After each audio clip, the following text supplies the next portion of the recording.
Okay.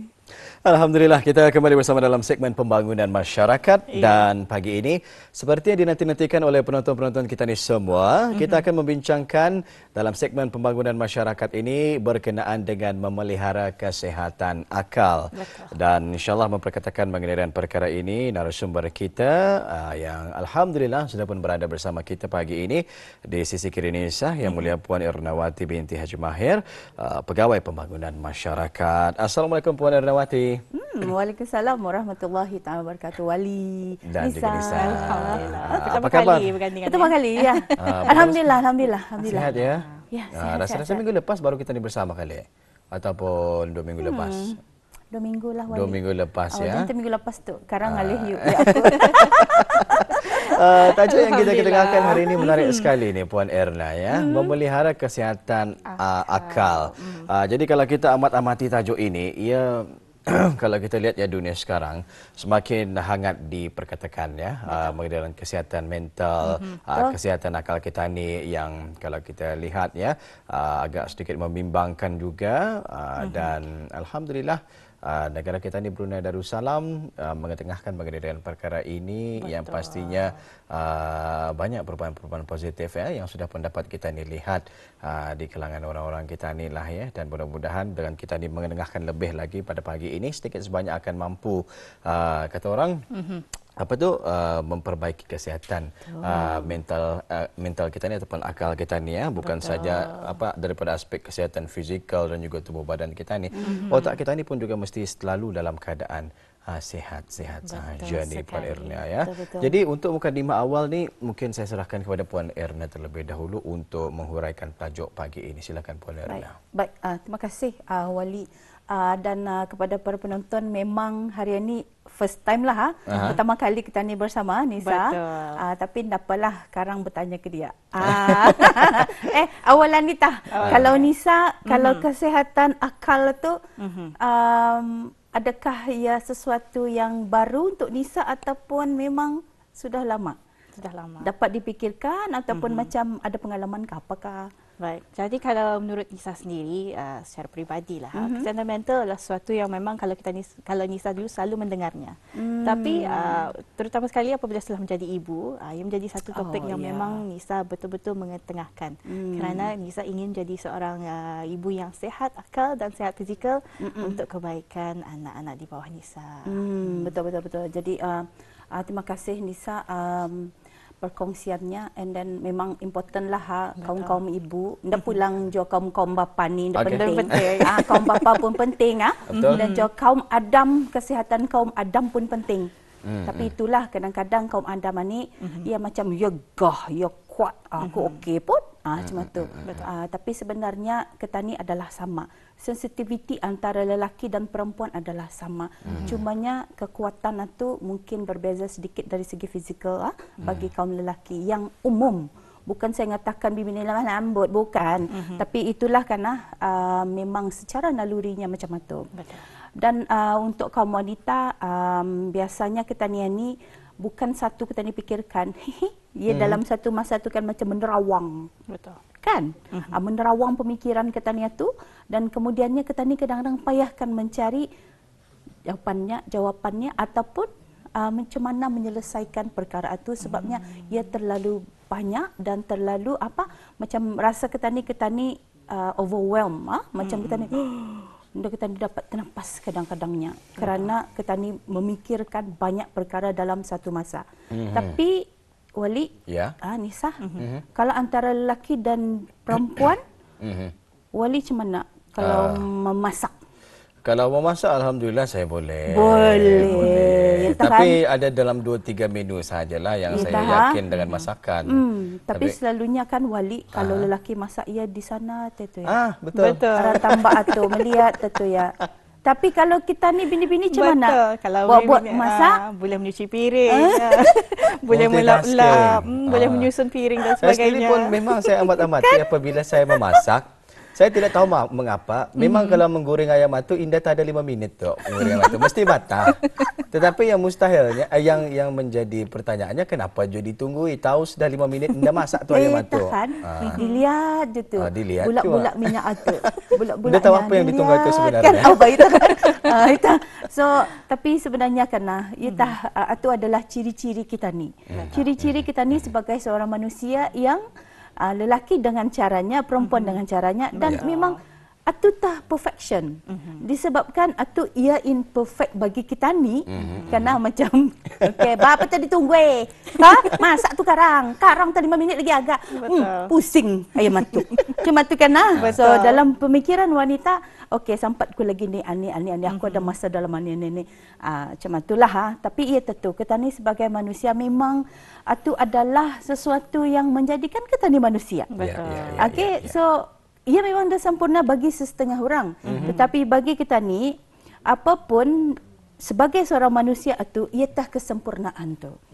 Cumanya kalau untuk kita ni, untuk menjaga kesihatan mental kita ni harus menanamkan dalam pemikiran kita ni ataupun mindset kita ni, bahawa kita ni tu indah akan menjadi perfect 100%. Walaupun kita ni berusaha untuk menjadi yang terbaik, okey? Itu mesti kita ni tanamkan, dan kita ni jangan putus asa juga. Untuk kita ni menjadi yang terbaik dalam versi kita ni mesti teruskan. Teruskan perjuangan berkenaan. Teruskan Wali. Selepas ni Wali menggoreng ayam. Selepas ini saya akan beli timer. Saya akan masak air panas. Air panas. Beli timer kalau 5 minit ting baru tak ke kelapur. sana. Cuma itulah. Tapi itulah apa tu? Perbezaan lelaki dan perempuan. Dan tetapi secara naluri kan kita ni manusia memang kita ni ada kekurangan, memang ada kita ni kelebihan. Cuma kadang-kala kita ni punya kekurangan itu yang kena highlight. Okey, kalau Ani menyentuh sudah topik kita ni tajuk kita ni memelihara kesihatan akal ataupun mental. Kalau kita ni sebenarnya fokus dan menumpukan kepada kita ni punya strength ataupun kekuatan kita ni, dan kita ni build atau bina kekuatan itu, memang kita ni akan merasakan sesuatu yang kita ni mungkin akan tidak melupakan sehingga bila-bila. Yang biasa itu ni kedikawan ni Banisa. Macam itu sudah macam lain sudah bunyinya kedikau cara mau bertudung ni. Yes, ndak pula okey. Okey sebenarnya. Tapi itu tu kadang-kadang ada orang only nampak yang buruk mengenai diri kita ni. Tetapi disingkirkan apa yang baik dan apa yang telah pun kita ni laksanakan bertahun-tahun ni, menjadikan kita ni kadang-kadang jadi satu tekanan dalam hidup kita ni. So sebenarnya tajuk ni saya ambil sebab saya rasakan perlunya penekanan mengenai dengan kesihatan akal ataupun mental. Okey, memakai hijau pun ini adalah purposely lah. Sebabnya hijau itu adalah tanda kalau kita ni meraihkan warna, kalau kita ni meraihkan Hari Kesihatan Mental Sedunia. Okay, dan tajuk ini adalah sebenarnya daripada khutbah yang baru-baru ini, dan saya pun tersentuhlah dan terkesan kerana memang ini yang kita ni mahukan rakyat kita ni mempelajari dan memahami. Okay, dalam khutbah saya bacakan. Saya bacakan melihara kesihatan akal, takrif kesihatan mengikut Pertubuhan Kesihatan Sedunia WHO. Kesihatan adalah satu keadaan merangkumi kesihatan secara fizikal, mental dan sosial, dan tidak hanya ketiadaan penyakit. Okey, ada orang kita ni memang ia sakit. Ada penyakitnya tertentu, tapi ia sehat. Okey, walaupun ia sakit tapi ia sehat, ia maintain kesehatannya. Kerana kadang-kadang kita ni andang naturally memang kita ni dapat penyakit ataupun kerana tindakan kita ni sendiri kan, kita ni pun mendapat penyakit berkenaan, our lifestyle. Tapi ialah tu, walaupun ia mempunyai penyakit, ia harusnya sehat. Jadi apa dalam takrifan ni tadi, betul kata Wali, bukan sahaja kita ni sadu, bukan sahaja kita ni sehat fizikal, tapi sebenarnya kita ni sehat dari segi mental kita ni. Emosi kita ni perlu sehat dan sebagainya. Dan secara spiritualnya, benda ni adalah penting. Kesihatan kita ni adalah penting. Okey. Efek gangguan mental, artinya kesan kepada gangguan mental, saya bacakan kerana ada poin-poin yang ingin saya highlight. Menyebabkan seseorang merasa resah, murung, celaru, gugup, cemas, takut, tertekan dan sebagainya. Okey, ini adalah benda-benda perkara perasaan yang ketani rasakan kalau sekiranya ketani di dalam keadaan yang tertekan. Betul. Okey? Kadang-kadang ada orang dah realize ni, mengapa aku berpaluhan ni hanya. And then nak kebak-kabaknya, kebak-kabak apa itu ini. Okey? So ada tu itu adalah kesan-kesan daripada tekanan di dalam diri seseorang. Perlu ketani lebih sensitif lagi dan mendengarkan apa kata badan ketani. Betul. Our body talks. Ketani have to listen. Okey, jarang sekali kita ni mendengarkan body kita ni. Badan kita ni itu sebenarnya ia memberikan kita ni signal. Okey, kata Nisah tadi ia akan mau menjadi ibu yang terbaik. Mantap. Tapi perlu ia memikirkan juga kesihatan. Kadang-kadang kita ni we tend to overdo lah apa yang kita ni lakukan. Tanpa kita ni memikirkan kita ni itu sihat ataupun indah. So, badan kita ni sebenarnya kalau dalam keadaan tertekan, ia akan memberikan signal-signal ni yang disebutkan di dalam khutbah, ya, resah, murung. Kemurungan ini adalah satu perkara yang semakin kerap lah saya rasakan di negara kita ni.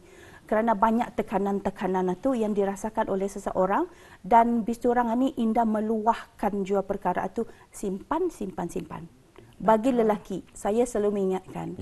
Bagi lelaki yang berumur 40 tahun ke atas, kalau bis kita sakit dada, wali, dilak lagi wali tu. Kalau sakit dada, jangan diam-diam. Pergilah ke emergency. Ditakuti itu adalah tanda-tanda mendapat penyakit jantung. Bukan saya mendoakan, tetapi itu adalah mungkin simptomnya. Jadi apabila ada perasaan sakit dada, bawa terus kerana ada pakar perubatan ataupun doktor ada 4 jam lebihlah macam itu, 4 jam setengah saja untuk menyelamatkan nyawa bis kita. Okey, murung ni depression. Orang betul? Yang indah, kadang-kadang ada orang indah terasa yang iaitu sebenarnya dalam keadaan depres. Betul. Okey. Saya ambil sebagai contoh saya punya klien. Okey, ia sebenarnya kehilangan. Kehilangan ni it's not something yang kita ni mahu. Kehilangan orang yang kita ni sayang. Ia perkara kita ni tahu, kita ni akan meninggal. Sebabnya dunia ni bukan tempat tinggal lah. Dunia ni tempat kita ni meninggal. Jadi apabila perkara itu kita ni sudah tahu di dalam akal kita ni tahu. Betul. Memang orang akan meninggal, tetapi apabila orang meninggal kita ni always not ready. Walaupun sudah dipedahkan, ni doktor, macam mana ni keadaan bapa kita, mama kita kasih apakah akan macam ni. Ini bisa tanya, bis kita bawa balik ke rumah ni. Kadang ada orang marah tu, mengapa pulang dibawa balik ke rumahnya? Sebenarnya ia adalah untuk memberikan peluang untuk ahli keluarga tu berkumpul dan memberikan kegembiraan, kebersamaan itu di saat-saat yang terakhir. Okay, so kemurungan atas kehilangan ini adalah sesuatu yang kadang-kala tidak diungkapkan, tetapi badan kita ni merasa, dan apabila kita ni mengumpulkan segala keresahan, kesedihan dan sebagainya, satu hari ia akan take effect as well. Sebab itu kadang-kadang keluarnya ia macam terbangun, dah ia bangun. Kenapa? Suatu yang merasa kosong, suatu yang merasa cemas, kan macam kabak-kabak dan sebagainya, ataupun berpaluh hatu. Berpaluh hatu pun salah satu tanda mungkin orang itu ada develop anxiety, cemas tadi itu. Dan keresahan ini pun memang sesuatu yang selalulah kita ni ada, sebabnya hidup kita ni bukannya senang. Betul. Okey? Ia adalah kalau kita ni kalau kita ni senang hidup, bukan dunia tu kalilah. Itu maknanya kita ni sudah berada di syurgalah. Kalau di dunia ni jangan kita ni berharapkan semua perkara akan menjadi okey saja. Tapi memang kita ni akan merasakan pelbagai perasaan. Right? Itu adalah kesan yang pertama. Kesan kedua, perubahan sikap seperti berdiam diri, enggan bergaul, mudah marah. Bukan marah saja. Hilang tumpuan serta hilang kewarasan. Jadi katanya di sini jika tidak dibendung atau dirawat boleh membawa kepada tindakan lebih buruk sehingga melakukan perbuatan-perbuatan yang mencederakan ahli keluarga, orang sekeliling, malah menjejaskan keharmonian hidup dan bermasyarakat. Sebenarnya apabila kita ni berhadapan dengan perkara-perkaranya, macam mana kalau ada orang tu berubah. Jangan terjauh lah, kalau perubahan, lihat dua sajalah. Saya selalu mengingati diri saya sendiri dan juga orang ramai, dua saya kita ni lihat kalau ada perubahan mengenai dengan polanya, ataupun yang kita ni punya cycle berubah. Satu makan, yang kedua tidur. Kalau sekiranya kita ni makan atau kita ni luan lahap makan macam ya Allah berlubang kali perut ku ni, kan makan tengahnya kerajanya. Sudah aku makan tak aku lagi macam tu. So sometimes it can be a sign of kita ni tu stress eating. Kita ni makan kerana kita ni dalam keadaannya terlampau tertekan, stres. Dan kemudiannya yang kedua adalah kita ni langsung dah mau makan padahal yang di depan mata ni pelandah ni tumbuhan. Tapi kalau yang depan mata ni apa tadi Wali yang you goreng itu ayam. Ayam goreng Wali Mulfazil. Ya Allah yang viral atau itu tu sudah. Ya 5 minit tungguinnya tu itu tu sudah. Selalunya atu yang favorite kita ni tapi waima pun ni di depan mata kita ni nak mau makan. Tani langsung ada selera pahit liur ku puan. Something like that. Minum air pun ku pahit. Kecuali tadi damam lah. Ni dah damam langsung, dah ada fever apa itu ini. Tapi minum air itu kadang-kadang pun dah nyaman dan juga macam apa tu air liur itu terasa masam. So benda-benda macam itu adalah tandanya juga bahawa orang tu mengalami tekanan. Jadi makan itu ni boleh terlampau lebih dan juga indah boleh langsung indah makan. Ada orang, klien saya pernah mengongsikan, puan katanya masa kedaiku dalam keadaan tertekan 4 hari aku dah merasa lapar. 4 hari dia merasa lapar. Tetapi selepas itu, ia makan. Kan? Jadi, dia jangan 4 hari dia makan. Padahal ia ada penyakit dan sebagainya. Okay? Yang kedua tadi apa? Tidur. Kalau orang itu tidur, ia balance tidurnya, that's fine. Okay, kita ni sekurang-kurangnya adalah tidur itu kan. Tapi kalau sekiranya orang tu dalam keadaan tertekan, ia boleh tidur. Macam ya Allah kesiangan aku tiduran ni disah. Bangun tu Nisa. Nisa lah karena ataupun mengapa kau dah tiduran ni Nisa? Macam tu karena jangan luan dipikirkan ni. Ini tahjud silapnya. Jangan luan dipikirkan. Maksudnya bukan tadi memikirkan. Rasanya mustahil kalau kita ninda berfikir. Kadang-kadang ada lagi karena orang yang tidur katanya puannya, kedai aku ni tidur tapi macam otakku bangun. Kan? Ya awake. So ia mungkin ia dah mengalami deep sleep. Okay? Deep sleep barangkali only sedikit saja tapi light sleepnya. So kadang-kadang menerawang otak kita ni tu kan. Dan kalau sebelum tidur lagi memikirkan perkara yang berat, tu boleh affect tu nah cycle tidur. Okay, soalnya dua ni tadi kalau terlampau indah mau tidur, lain je ceritanya tu. Artinya tertekan juga dan kalau sekiranya ia tidur yang berlebihan pun juga adalah salah satu tanda ia tertekan. Tanda-tanda depresi lah ya. So kalaupun perubahan aninya berdiam diri kadang-kadang rasanya kan we want to disappear. Bolehkah aku menghilang? Jadi halimunan sebentar sahaja. Kan cuti dah dapat, sudah ambil cuti, sudah ya belayo, dah dapat cuti, menunggu lagi, ini kan cuti, lari kebangsaan Nita, macam tu. Tapi itu tu, kadang-kadang kan orang yang mempunyai tekanan ni, ataupun barangkali terganggu sudah kesihatan mentalnya, kadang-kadang ia merasakan kalau boleh aku nak mau berjumpa sesiapa pun. Betul. Okay, dalam konteks pekerjaan juga, misalnya di sini ada yang menyebutkan mengenai antara puncanya, tekanan di tempat kerja. Okay? Tekanan ni di tempat kerja ni payah kita ni kalau sekiranya kita ni masih memerlukan kerja tu. Kalau kerja tu kita ni tidak memerlukannya, boleh saja kita ni berhenti kok. Macam tu kan? Ya, betul. Bye. Bye-bye toxic environment. Macam itulah kan. Selamat tinggal. Macam mana lagunya tu Wali? Selamat tinggal pujaan. Aninda, selamat tinggal toksik. Macam itulah. Tapi itulah, kalau sekiranya orang tu merasakan tekanan di tempat kerjanya, tetapi ia masih memerlukan kerja berkenaan. Kerana kita ni tahu kehidupan kita ni semakin mencabar sekarang ni. Dulu troli penuh Walaupun sedikit amount of money kita ni bawa. Tapi sekarang macam jatuh bawa troli, bawa saya troli dah pita. Ataupun bakal saya bawa. You know, macam tu bah. So kadang-kadang kita ni ia merasakan terlampau tertekan, dan kalau boleh seorang pun yang mau berjumpa. Yang ditakutinya apa tu? Yang meletups. Betul. Kan? Orang itu datang, kira kalau yang payah ni untuk orang frontliner.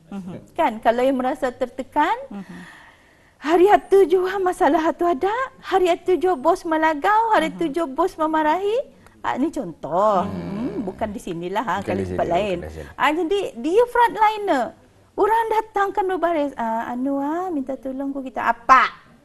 Itu yang kita ni takutkan. Jadi ia pun payah kadang-kala untuk mengawal emosinya. Mengawal emosi. Tapi itulah cabarannya kalau orang frontliner ni. Saat tu mesti ada cermin tu, sampaikan cermin di sana. Okey, kita ni boleh menipu otak kita ni senyum. Senyum ni is very inviting Senyum ni inviting, jangan kita marong. Meruyut kan? Kalau marong tu meruyut bah. Tapi kalau kita ni senyum, ia akan mengangkat muka kita ni. Dan senyum ni wearable sebenarnya, wearable. Kalau tadi senyum, ia akan menular kepada orang lain. Kalau sekiranya orang tu sentiasa marong, berjumpa pun ku malas ke dia ni, ya Allah. Sana ya, sini ku lalu.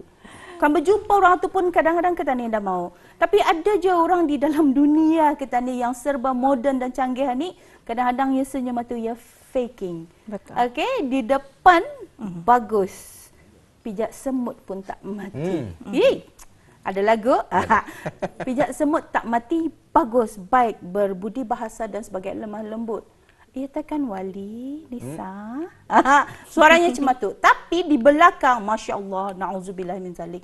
Jangan kita ni menjadi orang yang sedemikian.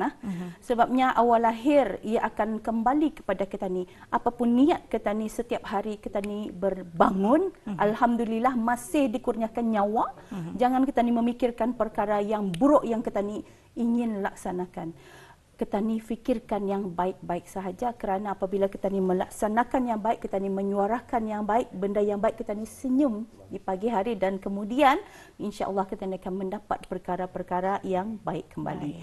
Tapi kata klien saya, puan, cukup sudah, sabarku ni puan. Sabarku sudah cukup puan. Sabarku ada had. Indah dikongsikan di sini, tetapi di sini apa yang boleh kita ni buat adalah untuk mengamalkan tabiat hidup yang telah diatur dengan baik menurut ketetapan dan kehendak syarak, iaitu maqasid syariah.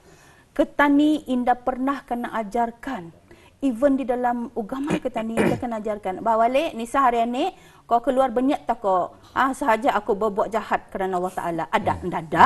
Ada orang kan berniat ataupun, ya Allah, ya Tuhanku, harian ni aku sasakkan bosku tu. Harian ni, ya Allah, berilah segala keburukan kepadanya.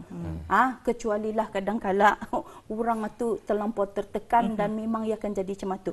Indah pernah kita ni kena ajarkan berbuat perkara yang buruk. So anitah perkara yang boleh kita ni membantu kalau sekiranya kita ni dalam keadaan terlampau tertekan dan memang menjejaskan juga kesihatan mental kita ni ide membantu orang berkenaan.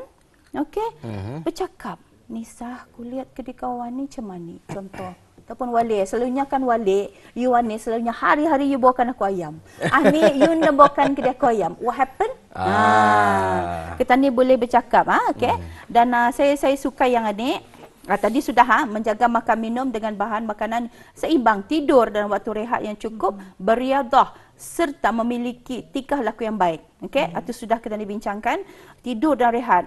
Rehat tidur itu, rehat tu sebenarnya rehatkan minda kita ni. Okey, which is payah. Payah in the sense that ia senang diungkap tetapi susah untuk dilaksana. Cuma ia boleh kita ni capai. Okey. Contoh, kalau sekiranya kita ni bekerja, tempat kerja pun toksik lah, contoh lah. Sebabnya kita ni membincangkan mengenai dengan memelihara kesihatan mental lah. Kalau sekiranya kita ni tu trap di sana kan, kita ni mesti je bekerja, dan tetapi kan dalam environment tu semua tak negatif. Okay? what do we do? Apa yang kita ni buat? Kita ni macam, ya Allah, aku kerdil sangat di sini. Kerana ni power banyak di sekelilingku. Cuma tu kena. Tapi itu tu, kalau kita ni balik kerja, asal kita ni balik kerja, switch off. Maknanya apabila kita ni balik ke rumah, kita ni switch on, tetapi kerana kita ni mempunyai tugas lagi di rumah kita ni. Bukannya kita ni mempunyai tugas yang selebihnya daripada berjabat tadi tu. So kita ni mesti pandai switch on, switch off supaya otak kita ni tu sentiasa ada masa rehatnya, okey? Dan memperbanyakkan amalan boleh mendekatkan diri kepada Allah dan selalu bersangka baik dengan Allah. Itu yang kita ni perlu lakukan. Kerana apapun dalam hidup kita ni adalah satu dugaan, dan apapun kesakitan yang kita ni rasakan ni, insya-Allah kemudian akan ada kemanisannya jua. Jadi sebenarnya banyak yang boleh kita ni kongsikan. Banyak lagi sebenarnya boleh sambung. Tapi memanglah kita ni baik sangkalah dengan Allah. Macam mana pun kita ni menangis sekarang, tapi ingatlah insya-Allah Allah bersama kita ni. Innallaha ma'ana. Ya, luar biasa sekali ya perkongsian pagi ini dalam segmen pembangunan masyarakat memelihara kesehatan akal. Banyak ya sebenarnya yang telah pun dikongsikan oleh Yang Mulia Puan Ernawati. Mudah-mudahan kita ini dapat mengambil pengajaran dan juga iktibar ya daripada apa yang telah pun dikongsikan pagi ini, dan ke depannya kesihatan mental kita ni akan semakin membaik hendaknya. Amin amin amin ya rabbal alamin. Ribuan terima kasih Puan Ernawati. Kita sampai ke penghujung segmen pembangunan masyarakat ini. Insya-Allah jika ada jodoh dan juga kesempatan, nanti kita akan bersama lagi dengan topik perbincangan yang lain. Assalamualaikum Puan Erna. Waalaikumsalam warahmatullahi wabarakatuh.